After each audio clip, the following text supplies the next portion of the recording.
Doctor Bhimrao Ambedkar को कोटि कोटि नमन करती हूं कि आपने हम महिलाओं को भी देश की आजादी के साथ साथ पुरुषों की गुलामी से मुक्त करवा करके समानता का अधिकार दिया।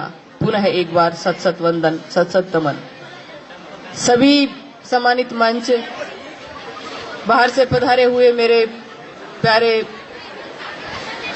गांव के भाई और बहनें, प्यारे बच्चों, मेरा विद्वान स्टाफ और समस्त मेरे बच्चे, आप सबको मैं इस गणतंत्र की शुभकामना देती हूं। परंतु मात्र शुभकामनाएं देने से काम नहीं चलने वाला है। बच्चे जल्दी बैठ जाएं शांति से। मेरे भाइयों, हम बधाइयां देते हैं कि गणतंत्र की बहुत बहुत बधाई, लेकिन गणतंत्र है क्या ये तो हमें समझना पड़ेगा। क्यों गणतंत्र मनाया जाता है ये भी हमें समझना होगा। आज हमारे देश के अंदर 70 साल हो गए हैं हमारे देश को गणतंत्र घोषित किए हुए। गणतंत्र का मतलब होता है कि जहां एक संविधान बना, पहले जो मनुस्मृति का संविधान लागू था उस संविधान को हटा करके यहाँ पर समता, स्वतंत्रता, बंधुता और न्याय पर आधारित जो एक संविधान बनाया गया था उसको भारत सरकार ने लागू किया, अंगीकार किया, स्वीकार किया। लेकिन क्या इन 70 सालों के बाद भी हम उस संविधान को लागू कर पाए? सबसे बड़ा प्रश्न ये है कि क्या हम उस संविधान को लागू कर पाए और क्यों जरूरत पड़ी थी उस संविधान की। मेरे प्यारे बच्चों, आप लोग ध्यानपूर्वक सुनो, क्योंकि तुम ही कल की तस्वीर हो, तुम ही कल की तकदीर हो, तुम ही कल का भारत हो। जितना आज का युवा जागरूक होगा उतना ही मेरा देश कल मजबूत होगा। तो मैं आपको बताना चाहती हूँ कि आज के दिन ये संविधान मैं लेकर के आई इस प्रति को, क्योंकि कभी भी इस संविधान को किसी लाइब्रेरी में नहीं रखा गया, किसी भी सामान्य बुक स्टॉल पर ये उपलब्ध नहीं होता है। क्यों? क्या है इसके अंदर जिसकी वजह से छुपाया जाता है? कोई तो वजह होगी। इस सृष्टि का नियम है, कोई भी कार्य बिना कारण के कभी भी नहीं होता है। अगर इस भारत के पवित्र महान ग्रंथ को छुपाया जाता है या छुपाया गया है तो पीछे बहुत बड़ी वजह रही होगी।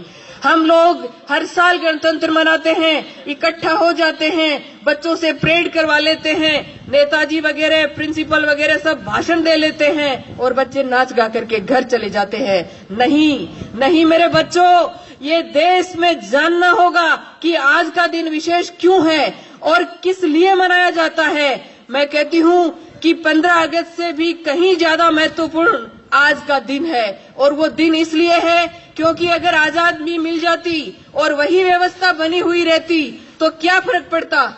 हम इस चतुर्वर्णी व्यवस्था में जो श्रेष्ठता के शिखर पर पहुंचे हुए लोग थे उनके गुलाम हो जाते। पहले अंग्रेजों के गुलाम थे, उसके बाद में हम उनके गुलाम हो जाते। लेकिन इस भारतीय संविधान ने हम सबको समता, स्वतंत्रता, बंधुता और न्याय पर आधारित समाज की स्थापना करने की जो प्रेरणा दी, क्या हर एक जागरूक बंदे से मेरा सवाल है कि वो अपने जमीर से पूछे, क्या हम समता, स्वतंत्रता, बंधुता और न्याय की स्थापना कर पाए? हम नहीं कर पाए। क्या आदिवासियों के लिए अनुसूची 5 और 6 लागू हुई? नहीं हुई। अरे कम से कम मैं तो यही पूछना चाहती हूँ कि इस संविधान के पहले पन्ने पे लिखा है भारत अर्थात इंडिया। हम हमारे देश के नाम को तो नहीं जान पाए, क्या संविधान क्या खाक लागू करेंगे? हम हमारे देश के नाम को नहीं जानते, हिंदुस्तान करते रहते हैं, जबकि हमारा संविधान हमें कहता है कि इस देश का नाम भारत या इंडिया है। हम किस संविधान की, किस गणतंत्र की बात करते हैं? ये झूठे खोखले वादे हैं, और ये खोखले वादे इसलिए है क्योंकि भारत की जनता पप्पू है। मैं किसी दूसरे में उलाहना नहीं लगाती। हमारी कमजोरी है कि हमारे उस बंदे ने अपनी जिंदगी लगा करके, अपने 4 बच्चों की बलि दे करके इस असमानता की इस खड़ी व्यवस्था को ऐसे ला करके इसके अंदर रखा। लेकिन हमारी नालायकी देखिए कि आज दिन तक हम उसको ऐसा नहीं कर पाए। सिद्धांतों में ये संविधान है, लेकिन आज भी आप जाकर के देखिए वो व्यवस्था लागू है। तो मेरे भाइयों, हमें मूल्यांकन करना होगा इस चीज का कि 70 साल बीत जाने के बाद भी क्या आर्टिकल 340 जो इस देश के महान संख्या वाले, जो बहुसंख्या वाले जो ओबीसी वर्ग है, उस ओबीसी का आर्टिकल 340 ओबीसी के लोगों को ही नहीं पता। दूसरों की तो बात छोड़ो, ओबीसी के लोगों को नहीं पता कि आर्टिकल 340 क्यों लिखा गया और उसकी क्या पालना हुई, कुछ नहीं पता है। आर्टिकल 341 कुछ मिला, लेकिन आर्टिकल 342 एसटी के लिए कुछ नहीं मिला। क्या पता है आदिवासियों को? अरे मेरे आदिवासी मूल निवासी भाइयों, तुम समझो कि जिस देश में बाबा साहब के जन्म लेने से पहले महान बिरसा मुंडा ने आजादी का आंदोलन, जिसको मुंडारी भाषा में मुक्ति का आंदोलन यानी कि उल गुलान नामक एक जो आंदोलन छेड़ा था, क्या पता है आपको? नहीं पता, क्योंकि हम पेट तक सीमित कर दिए गए। हमारी शिक्षा पद्धति, एक प्रिंसिपल होने के नाते मुझे शर्म आती है ये कहते हुए कि भारत की शिक्षा पद्धति विश्व की शिक्षा पद्धति में घटिया वाली में दूसरे नंबर पर है। ये हमारे लिए सोचने और शर्म करने की बात है कि भारत की शिक्षा पद्धति क्यों है दूसरे नंबर पर, जब हमारी अर्थव्यवस्था विश्व के विकसित देशों से टकरा रही है। तो हमारी शिक्षा पद्धति जो कि भारत के भविष्य का निर्माण करती है, उस भारत के भविष्य के साथ ऐसा मजाक क्यों ऐसा मजाक? ये समझना होगा और ये पढ़े लिखे लोगों को समझना होगा। और पढ़े लिखे लोगों ने शायद कहीं न कहीं अपनी गैर जिम्मेदारी का परिचय दिया है कि आज हमारी आर्टिकल जो है वो हम नहीं जानते, हमारा संविधान क्या है वो हम नहीं जानते, और हमारे हक अधिकारों को हम नहीं जानते। भाइयों, गणतंत्र मनाने से, भोजन कर लेने से, मिठाइयां बांट लेने से, बच्चों को नचा लेने से कुछ नहीं होने वाला है। इनके पीछे षड्यंत्र था कि इस दिन डॉक्टर अंबेडकर की चर्चा नहीं होनी चाहिए, इस दिन भारतीय संविधान की चर्चा नहीं होनी चाहिए, क्योंकि भारतीय संविधान की अगर चर्चा होगी तो भारत के लोगों के हक और अधिकारों की चर्चा होगी, और अगर हक और अधिकारों की चर्चा होगी तो लोग जागृत होंगे तो अपने अधिकारों को लेने के लिए संगठित होंगे, और संगठित होंगे तो शक्ति का निर्माण होगा, और शक्ति को जमाना सैल्यूट करता है।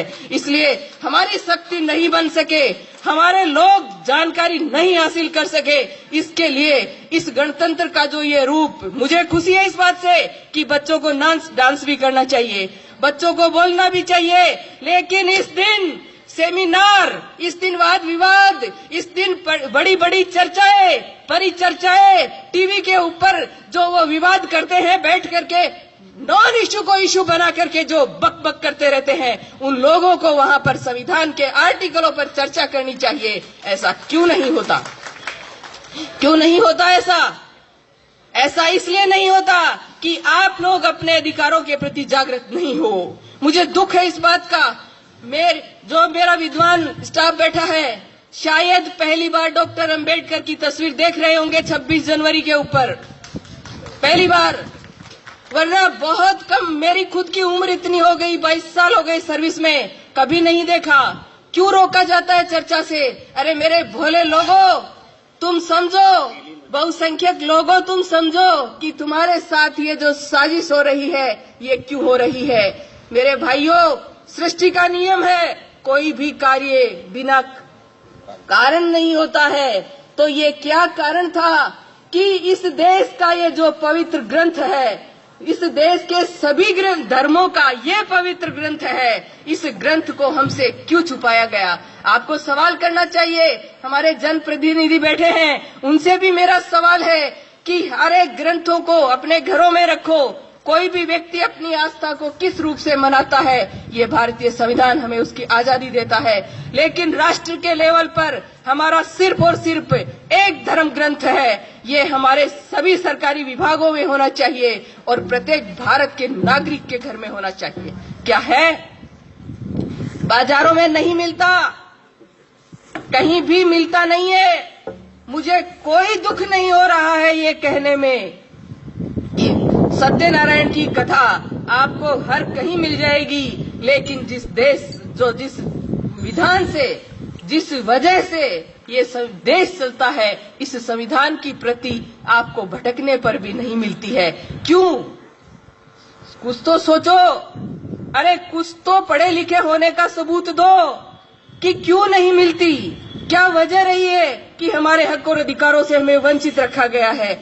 हमें जानना होगा, हमें समझना होगा कि कहीं ये देश आज भी एक प्रकार की गुलामी में तो नहीं है।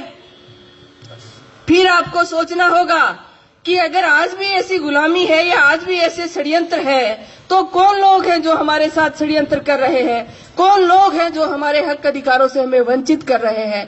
सत्य के लिए लड़ना पड़ता है मेरे भाइयों। सत्य मुफ्त में नहीं मिलता। इतिहास उठा करके देखिए कि ये जो हक अधिकार हमें मिले हैं, इन हक अधिकारों के लिए भगत सिंह, राजगुरु और उधम सिंह जैसे शहीदों ने अपना बलिदान दिया है। और मैं नमन करती हूँ उन महापुरुषों को, उन शहीदों को कि जिनका नाम भी नहीं है, क्योंकि वो नींव की ईंट है। वो इस देश की आजादी की जो नींव खोदी गई थी उसमें दफन है। लेकिन हम उनको सैल्यूट करते हैं क्योंकि उनके अंदर एक भावना थी अपने देश के प्रति। उस भावना को उन लोगों ने अपने नाम के लिए नहीं। आज हमारे देश का सबसे बड़ा दुर्भाग्य है कि कोई भी व्यक्ति नहीं शर्म आ रही है ये कहते हुए कि भारतीय है ही नहीं। ढूंढने जाओ आपको जातियां मिलेंगी। जातियों से अगर ऊपर निकलोगे तो आपको धर्म मिलेंगे, और धर्म से ऊपर आप अगर निकल गए तो आपको कांग्रेस, बीजेपी और पार्टियों के लोग मिलेंगे। इस देश का कितना बड़ा दुर्भाग्य है कि ढूंढने जाओ तो साला एक भारतीय नहीं मिलता।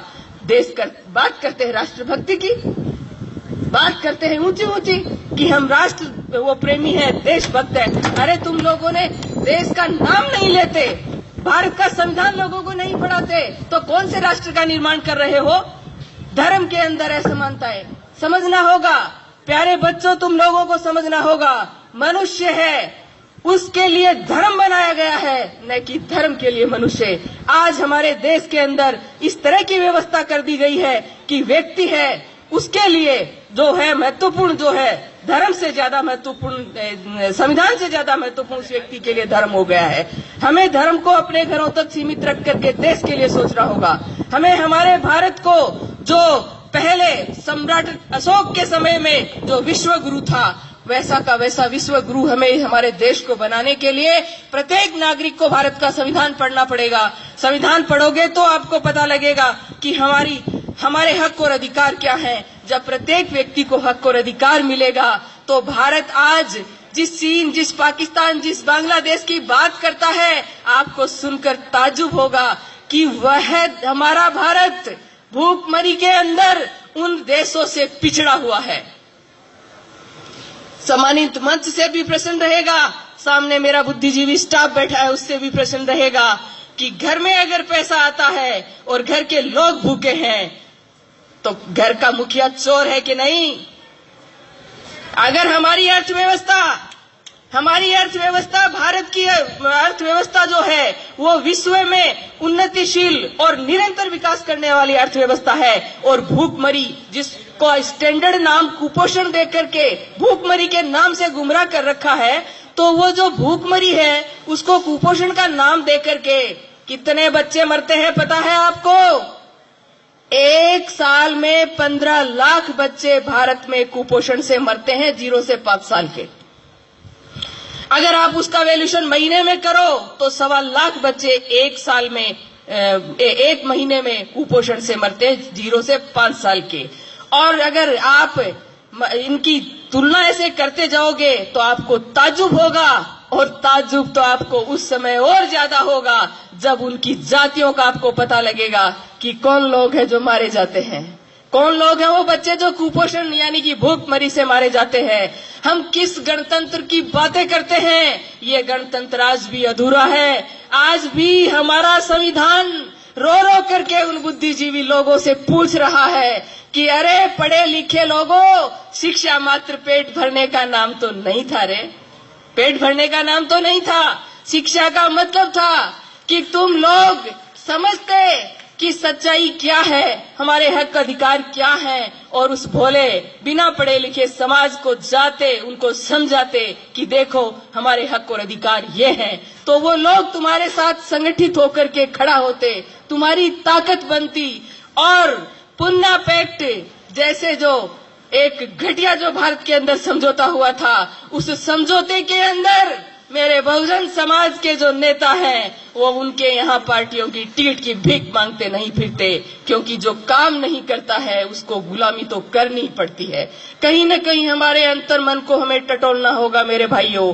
अगर आप मोहब्बत करते हो इस वतन से, अगर आप मोहब्बत करते हो अपने बच्चों से, आप मोहब्बत करते हो अपने बच्चों के आने वाले भविष्य से, तो आपको इस गणतंत्र को सार्थक बनाना होगा। इस धर्म ग्रंथ को आपको पढ़ना होगा। ये भारत का धर्म ग्रंथ असली धर्म ग्रंथ है। इसको पढ़िए, इसको जानिए, इसको समझिए कि पहले की व्यवस्था क्या थी और संविधान ने हमें क्या हक और अधिकार दिए।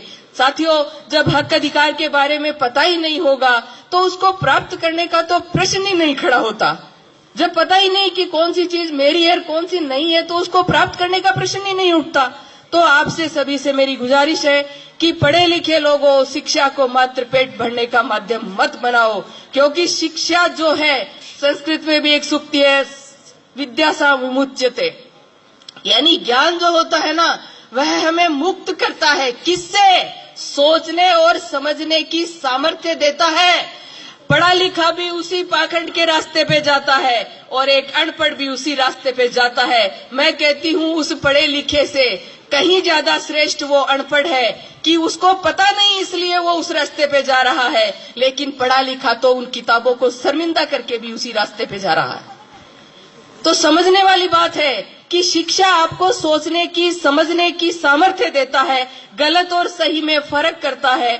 गलत और सही में फर्क करने के बाद में आपको इतनी हिम्मत देता है कि जो सत्य का जो मार्ग है, जो सही मार्ग है, उस मार्ग पे आपको चलने की वो ताकत देता है, बशर्ते आप अकेले ही क्यों न चले। ये नहीं है कि जहाँ भीड़ जाती है उधर ही आपको जाना है, क्योंकि ये जरूरी नहीं कि जिधर भीड़ जा रही है वो मार्ग सत्य है। सत्य का मार्ग तो खुद मर करके, खुद बीट करके खोजना पड़ता है, और हम हो लेते हैं किसी के पीछे और कहते हैं यही सत्य का मार्ग है। साथियों, बहुत ज्यादा समय मैं आपका नहीं लूंगी।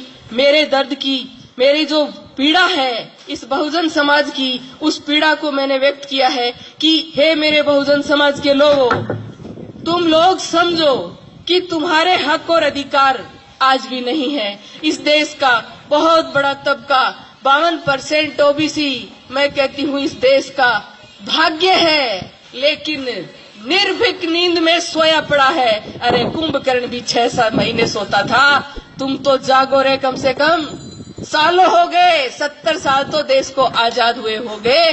कभी पढ़ा आर्टिकल? ओबीसी का पहला आईएएस मंडल कमीशन के लागू होने के 44 साल बाद आजादी के पहला आईएएस प्राप्त हुआ था। ओबीसी के लोगों को पता ही नहीं है। मैं बांट नहीं रही, मेरा कोई स्पीच सुनेगा वो कह सकता है कि ये ऐसा कोई स्पीच होता है 15 अगस्त पे, 26 जनवरी पे, क्योंकि ऐसा मेरे को एक बार पहले भी कहा हुआ है कि 26 जनवरी को डॉक्टर अंबेडकर का नाम लेने का प्रश्न ही नहीं उठता। मेरी समझ में नहीं आया कि जो आदमी संविधान बनाने वाला मुख्य व्यक्ति था, कमेटी में और लोग होंगे, लेकिन जो वर्क सबसे ज्यादा जो किया वो डॉक्टर अंबेडकर ने किया, तो उन लोगों, उस व्यक्ति का नाम लेने से गर्व होना चाहिए। क्या कहीं वो आज भी किसी जातिवाद के कारण ही तो वंचित नहीं है? वरना जिसको अमेरिका जैसी कोलंबिया जो यूनिवर्सिटी है, उस यूनिवर्सिटी ने उसको सिंबल ऑफ नॉलेज, और बराक ओबामा ने कहा कि ये तो भारत का दुर्भाग्य है, ये डॉक्टर अंबेडकर का दुर्भाग्य है कि वो भारत में पैदा हुए। अगर वो अमेरिका में पैदा होते तो हम उसको सूर्य कहते हैं, उसको हम सूर्य कहते। तो उस सूर्य को जो दबाया जाता है या दबाया गया है, उसकी कोई तो वजह होगी, क्योंकि उन्होंने आप सबको अपने बच्चे माना। 4-4 बच्चों की बलि दी है।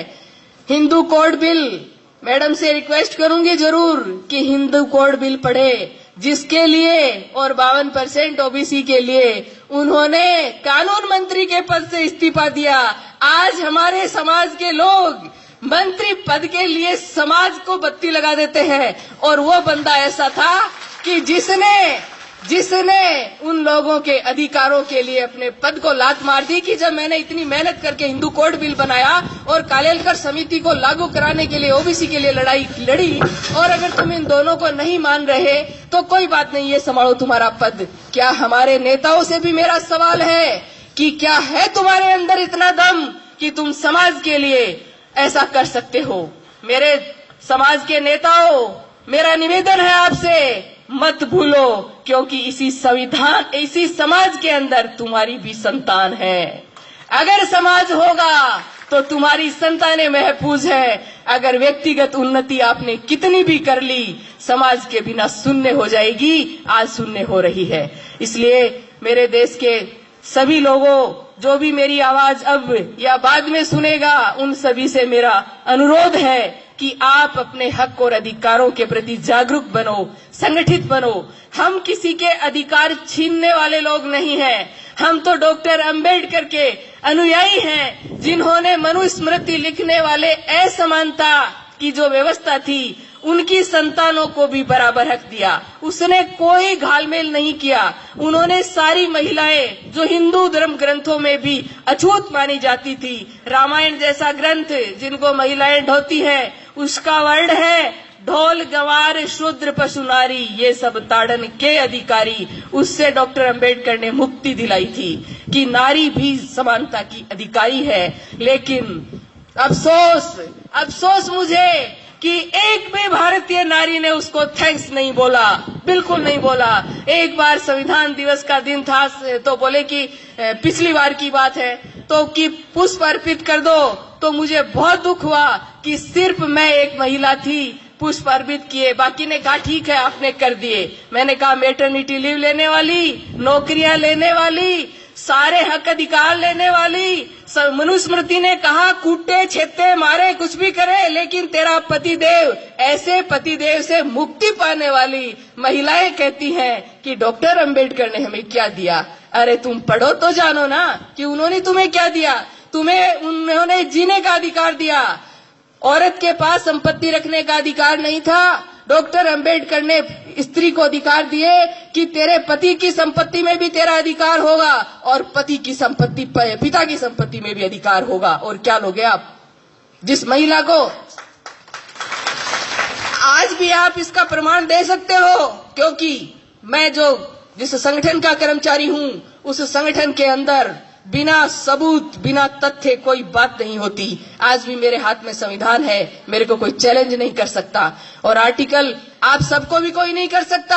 आर्टिकल 19 आपको अभिव्यक्ति की आजादी देता है। आप नौकर हो सरकार के, आप मानसिक गुलाम नहीं हो। आप पढ़े लिखे लोगों, समझ लो इस बात को कि तुम अपनी अभिव्यक्ति अपने समाज में जाकर के संगठित करने की, जानकारी देने की, ये सारे अधिकार रखते हो। आप गुलाम नहीं हो। नौकर लोग डरते हैं, सरकारी कर्मचारी डरते हैं कि हम ऐसे कैसे बोल सकते हैं। मैं बोल रही हूं आपके सामने संविधान की प्रति को सबूत के तौर पे रख करके। कोई बताए मुझे कि एक वर्ड मैंने गलत बोला है क्या? किस बात का डर है तुम्हें? ये महान ग्रंथ जब तुम्हारी रक्षा में खड़ा है तो किस बात का डर है तुम्हें? समझो, जिस समाज को हर जगह जाति प्रमाण पत्र दिखा के, और जैसे ही नौकरी लगी समाज पीछे और खुद आगे हो जाते हो। अरे उस समाज का हक खाने वालों, अपने समाज के प्रति थोड़ा तो हक अधिकार अदा करो। क्यों कर्ज लिए जा रहे हो उन सब का? मैं बहुत कुछ बोल गई हूं, मेरी बातों से बहुत जगह भूचाल भी आ सकता है, लेकिन हम भूचालों से डरने वाले नहीं हैं।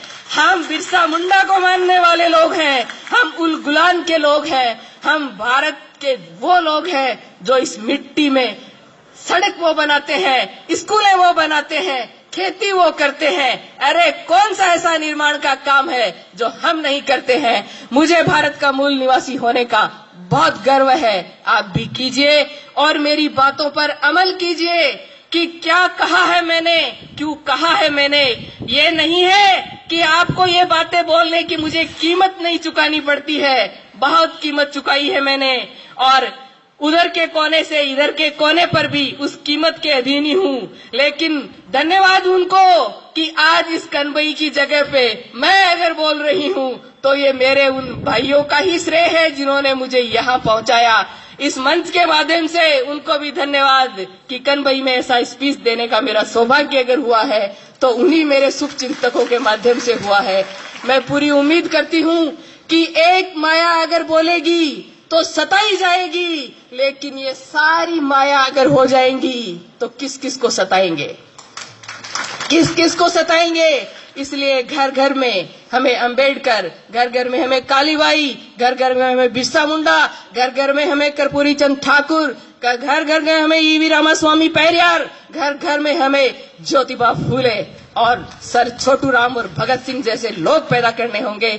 तब हमारा देश वास्तव में गणतंत्र साबित होगा और वास्तव में देश आजादी की जो बात है उसको, आजादी को वास्तव में प्राप्त कर सकेगा। आप लोगों ने मेरे को ध्यानपूर्वक सुना, इसके लिए आप सभी का आभार, धन्यवाद।